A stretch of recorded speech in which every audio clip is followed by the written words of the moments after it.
The following is a special presentation.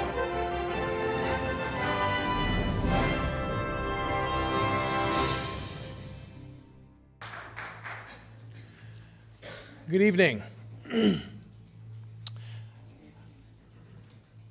These are the moments that every teacher appreciates and looks forward to in life, because we have the opportunity to support our former students as well, as you can see. Jared Schau, the gentleman in the back, dressed like the young Santa Claus, was one of my former students when I taught at California University, and I think it's important for teachers to continually support their students even after they graduate. And Jared was a student of mine, for those of you who did not realize that, who is living the dream. And he has made a wonderful production. I have already screened it, and it is very good. I will advise you to stay until after the credits, because he pulled the Avengers trick, and there's just a little bit of the movie afterwards, after the credits as well. But the point of it being here for Com Week is to allow you, as the current students, to appreciate how difficult it is to truly pull off a film of this nature.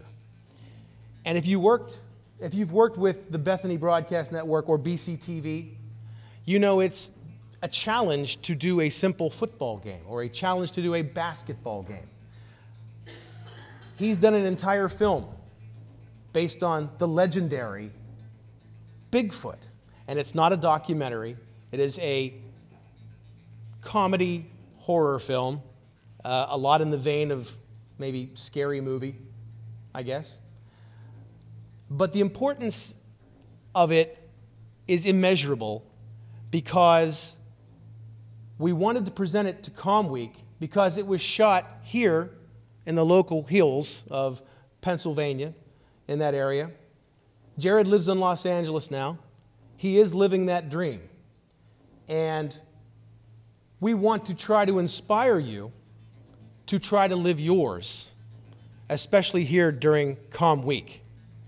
And that's what's important to recognize, that if you're a radio disc jockey, a movie maker, a director of sports, someone who calls sports, someone involved in communication, or even if you're not and you have that kind of dream, Jared is here to have a little question and answer session after the film is over on what it was like to make Bigfoot. And I think it's an opportunity that you should all take advantage of. Ask questions. Take a look at some of the things that he's done in this film, and see how truly remarkable it is that it could be done on this level, your level, and any kind of a movie that you can make as well, and that we can bring you back to Bethany and honor you in the same way that I'm honoring Jared, who is now my friend, no longer my student, who has truly done something amazing. And that's what I hope that you get out of this, that as a teacher, this is the proudest moment you can have when you can support a former student who is now very much your peer. And that's why I'm doing the Bigfoot, because I'm very supportive of him. All right? Ladies and gentlemen, Bigfoot the movie.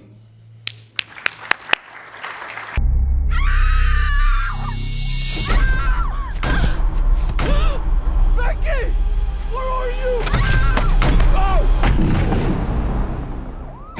We're here reporting live in Elwood City. Police have told me there are several fatalities, but I have had the opportunity to speak with a couple of eyewitnesses. All you city folk think up here in the sticks are just a bunch of hicks sitting around, getting drunk, telling stories of spaceships landing. Now here we saw Bigfoot. I'm here to tell you right now, I'm gonna bring you the proof. Now, boys, this sounds a lot like the time you called to tell me you saw a dragon in the bathroom at Long John Silver's. I ain't huffed gas in over 4 years. This was real. Hey, you just missed it. Bigfoot was just down here. No longer are we going to be the laughing stocks of this tide. He is. We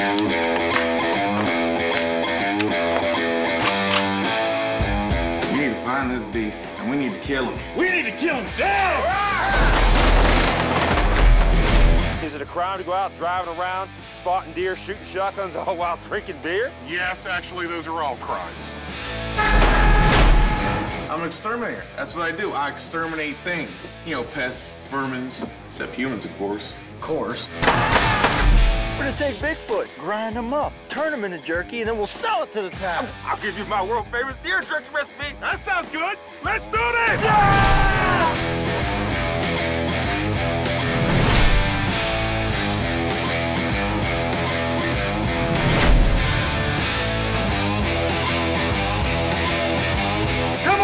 Come get it! How large his footprint is? It's huge. It's big. It's a big foot. You get it?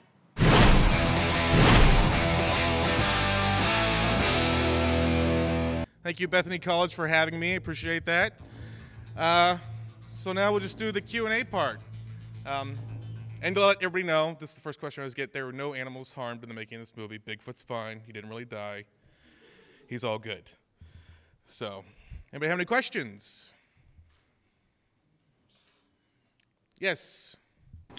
Hello, this is Kelly Farrell from BCTV. Cool. I was just wondering, what inspired you to work on a picture that involved the phenomenon of Bigfoot? Yeah, I've always kind of just been a big fan of Bigfoot since I was a kid. My grandfather used to joke around about Bigfoot a lot with me and say he was always seeing them out the kitchen window, but he would like yell like, "Hey, come to the kitchen window, there's Bigfoot out there," and I'd go run over there, but I would never see him, just like playing jokes like that, and it just always kind of stuck with me, so I've always just been a fan of Bigfoot. Yeah. Anybody? Yes. So about how long did it take you to complete production of the film? We started in the fall of 2013. I wanted to shoot like kind of in the fall time. Also, we had a lot of night shoots, so I wanted the time change to happen. So we started like at the beginning of November, and about 30 days in, it started snowing, and then it didn't stop snowing. So we had to shut down, and we came back in the spring, and we shot for about another 2 weeks. And then I came back and started cutting the movie together and working on the post-production of it, the sound design and the color correction, and getting those people involved. Since it was so low budget, it takes a longer process it's more when they had the time to do it, because everybody was working on other projects too. So it was just kind of a time process with that. But so 2013, about 2 years, all said and done. Yes?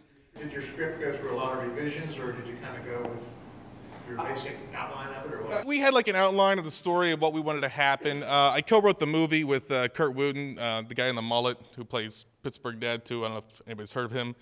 And we would kind of go on the set, and everybody would have their lines down. I'm like, if something doesn't feel right, if you want to change anything, just mix it up. I'm totally fine with that. Or we would just think of some jokes on set that might work better, and shoot it a couple different ways. So the outline kind of stayed the same, but like the jokes would change on the set. So there's a lot of improvisation? Oh yeah. Like the one scene where they're jiggling my belly, that was not in the script. That was us setting up the shot beforehand, and they started doing that, and they thought it was really funny. And so I said, all right, well, I guess we're doing this. So. Anybody else? Yes. Did. I got permission from Yingling Beer to use it. It was a little bit of a process. I had to send them the script because they wanted to make sure there were no like scenes of people drinking and driving or any people underage or stuff like that. So anytime we had like scenes with us shooting guns, they didn't want to use that kind of beer. So there's actually a place, they have a couple of different places. There's prop houses that make fake beer labels. And you can go there. It's almost like going to a grocery store. And they just have all these fictional labels for cereal, beer, magazines, all this stuff. And I went and picked out, there was a beer called Penn Pables, which, because we shot the movie in Pennsylvania, I'm like, kind of Pennsylvania beer. And so we got some fake beers to go along with that. And then along with like Permane Brothers, I just called and asked permission to use their brand. But it's just calling ahead and getting the permission and getting it in writing and stuff like that. But everybody was pretty nice about it. As long as you show it in a positive kind of way, they're usually very cool with it. Yeah. What's that? Oh, okay, cool. Yes? Recast anybody? Not so much. Everybody was pretty much who I wanted to use. Yes? What's the biggest challenge you faced? I'd say the weather. That was the biggest one. You know, even probably around here too, you never know what you're going to get from week to week. So you kind of plan your whole week ahead of filming, where you're going to be shooting, and get everybody together. But you might show up and there might be a big snowstorm, or it might be raining. So that was just the biggest challenge dealing with that. Yes? So how much does a good-looking Sasquatch cost? Our Sasquatch, it was, I think when it was all said and done, it was about $20,000. Just the suit rental alone, not the makeup and effects, that was $3,000, and then the actor we got to play for it. That includes the actor and the makeup effects and everything involved with that. He did not only the Sasquatch outfit, but he did like the severed head and all the body parts and the dead-looking cow. He did all that stuff too in that price, and. But I mean, you know, they got the whole, like, got to get the whole face stuff done. Like, he had to get his own, he had to go to the eye doctor to get the contacts made, go to the dentist to get the teeth made, formed for his mouth. So I mean, it was a big process getting all that stuff done for the guy who did it. His name was Trey Snow, and he was actually still in college when he did it. But he was going to, I forget what school he was going to, but he was a theater major, but he was majoring more like creature acting, which I didn't know was a thing. But like when you see movies like Alien or The Predator, like those people that are in those suits, they go to school for like creature acting, like how to act like an alien or a Sasquatch and stuff like that. So this was his first movie doing this, and he did a really good job with it. Yes? Could you talk about some of the challenges, especially for people in this room who aspire to do it, of not only directing but starring in the same picture? Gotcha. You really, when you do that, it's nice to have like a good crew, like a good DP, and I also had this a really good AD, a really good assistant director. So anytime I was in front of the camera, he was behind it, making sure that we got everything right and it looked good. So that was a big part of it, just knowing someone I could trust and knowing he knew what I was trying to get. So that was a big thing. And then messing up my lines all the time too and yelling at myself. What's the matter with you? Do you find that you're hypercritical? No, I think I was amazing. No. No, yeah, you are. And then like it's weird because no one's really what's nice is it was a very like everybody is helping everybody out. So if something didn't land right or someone said, maybe you might want to try that again, and that was all around, that really helps out. And we would help each other with that stuff. Big team effort. Yes? I was lucky enough to actually see another one of your movies, Fabulous. Oh, okay. Sprawls' class. Yeah. From then until now, what are some of the major lessons that you've learned throughout your experience that took you, or not took you, that placed you where you are today in the movie making business? What was cool about that, like that was when I shot that at college, and I talked to Sprouse about this too. I always think it's like when you're at college, and if this is something you want to do, I find it's like your own movie studio here. You got access to pretty much everything, and locations and sets, and you can do stuff and not have to. You have to ask permission, but you have to pay for permits or pay the actors or pay the crew. Really, you could just go wild, go nuts, and shoot whatever you kind of want to shoot. But from there, the friends I started making from there and working with, I still work with some of those people, and it also taught me how to, direct and work with a group of people, because it's a lot of personalities, and a lot of people, and there's a lot of things you're trying to accomplish, and just trying to lead the ship. So that stuff was very helpful, and thank you for watching Fabulous. Oh, it was great. Anybody else? Yes. Could you cite some instances regarding the difficulty of shooting at night? Okay. Yeah. We had a lot of help from the local police department there. They were very behind the movie, which really helped. And they actually had this big police truck that had this huge LED light on the front. That was very nice to have for night shoots. And then, but every night shoot we had to have a generator. And the problem with the generator and audio, it just doesn't go along that well. So we would have to get this generator and we would hook it up and have it as far away as you can from set, and then run extension cords up to the set to keep it going. But that's a big part why I wanted to wait till the time change happened, where it started getting dark at 5:30, because I knew we would need as much darkness as we could get in those night scenes. Because, I mean, you can set up as much as you can, but you got to wait till it gets dark to really get it lit. And I mean, you know, some nights it'll be 2 hours before we get the first shot off, just getting everything lit and ready to go. And then sometimes a light goes out, or, you know, you have those problems too. So it definitely takes a lot more time than it does in the day. Did you have a lot of difficulty with the Bigfoot suit? Not so much. The suit was pretty good. It didn't give us that much problem. The guy we got for the special effects makeup was really just on and knew his stuff, and was really great with it. Yes. How many hours of shooting for that? How many hours shooting for the movie? You know, I never really did the whole like math behind how many hours to shoot. What's nice is about digital, you can just keep on shooting. But I'd say over 100 hours at least of stuff to go through, and that includes stuff that, you know, we did a couple time-lapse shots and stuff like that, so you're recording for a while. And I was always big on telling the DP, like, just, you know, when we're there and we're in the scene, even if we yell cut, like, you know, feel free to roll a little bit afterwards or beforehand, because there's some stuff we got in there that was just, we just happened to catch, and it worked out really good. Yeah? Yes? Just curious, what was it like using firearms in your movie? That was the second most expensive thing in the movie, because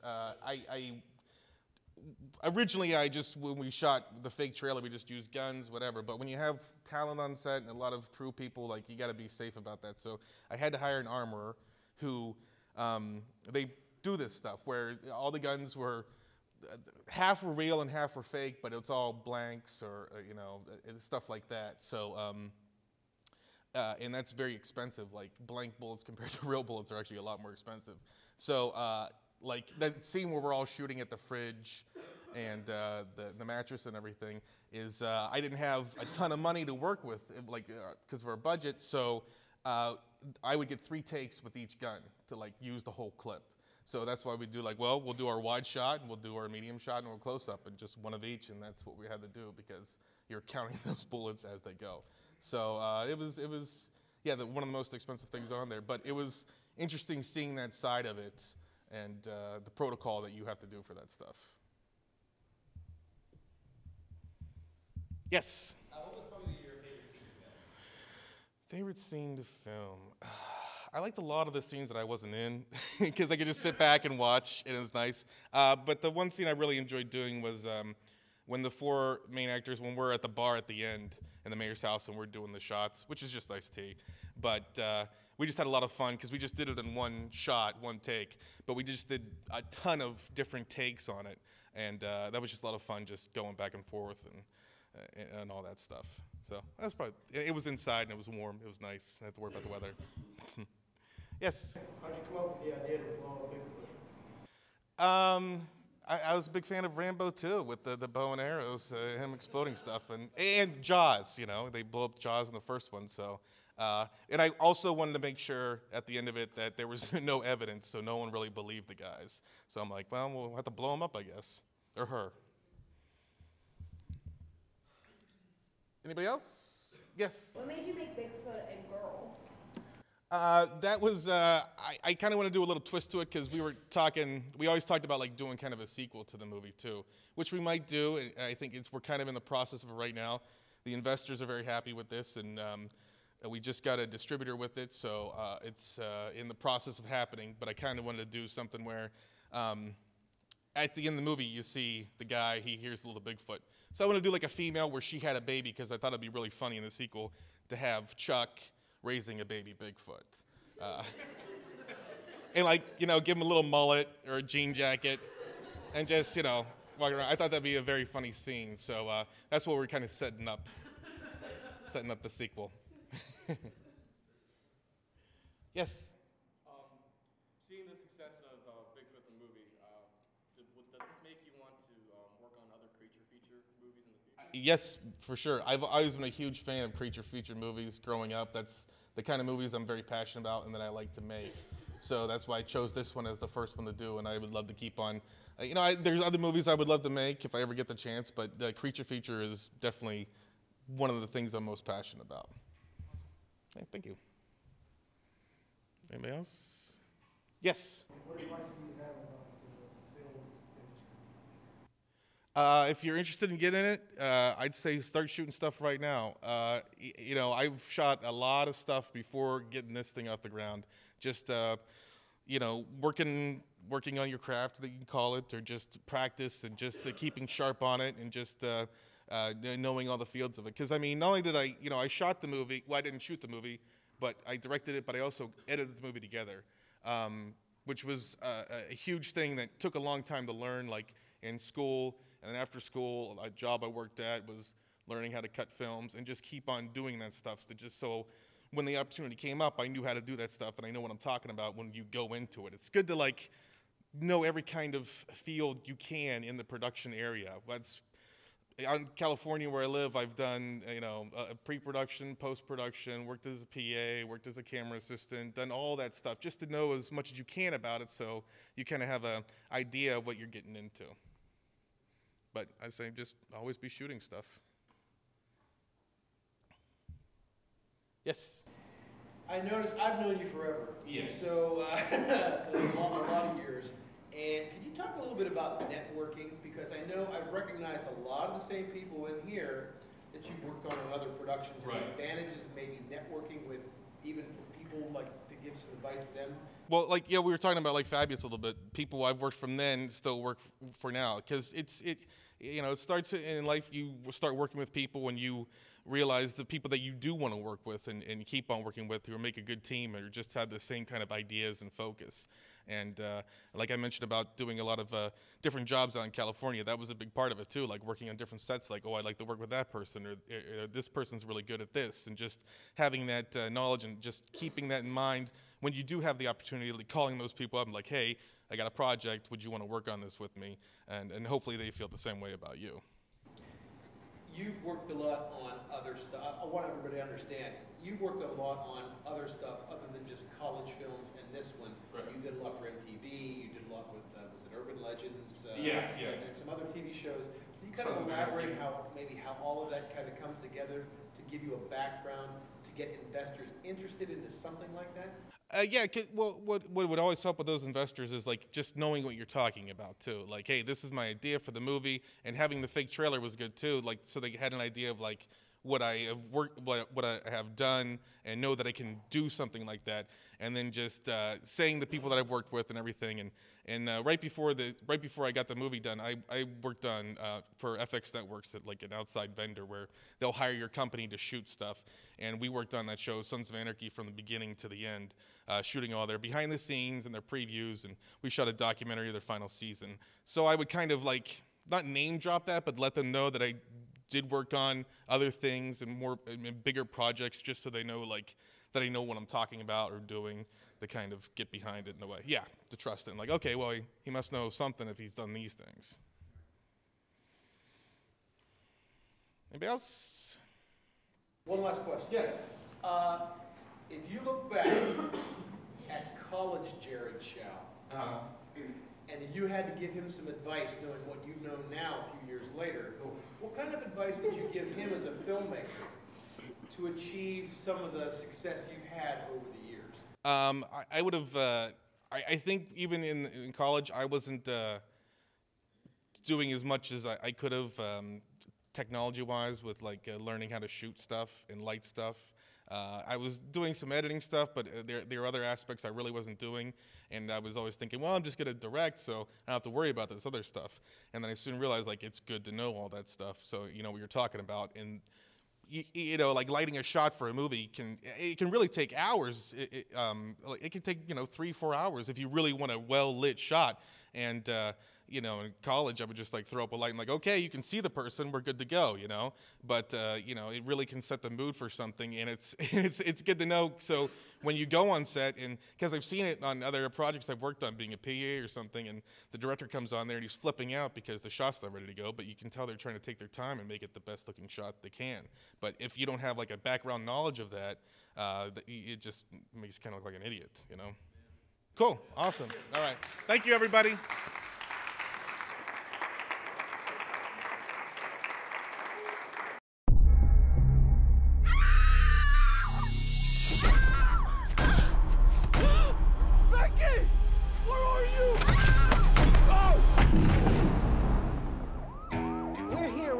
Live in Elwood City. Police have told me there are several fatalities, but I have had the opportunity to speak with a couple of eyewitnesses. All you city folk think up here in the sticks are just a bunch of hicks sitting around, getting drunk, telling stories of spaceships landing. Now here we saw Bigfoot. I'm here to tell you right now, I'm gonna bring you the proof. Now boys, this sounds a lot like the time you called to tell me you saw a dragon in the bathroom at Long John Silver's. I ain't huffed gas in over 4 years. This was real. Hey, you just missed it. Bigfoot was just down here. No longer are we gonna be the laughing stocks of this tide. He is!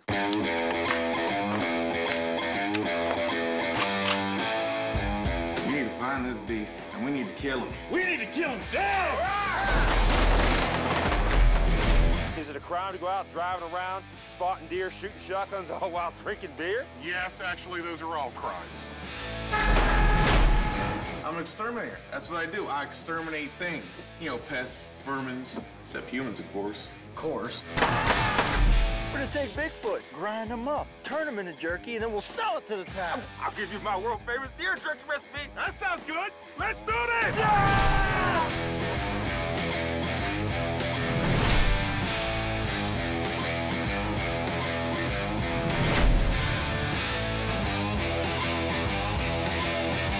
Come on! Come get it! Look how large his footprint is. It's huge. It's big. It's a big foot. You get it?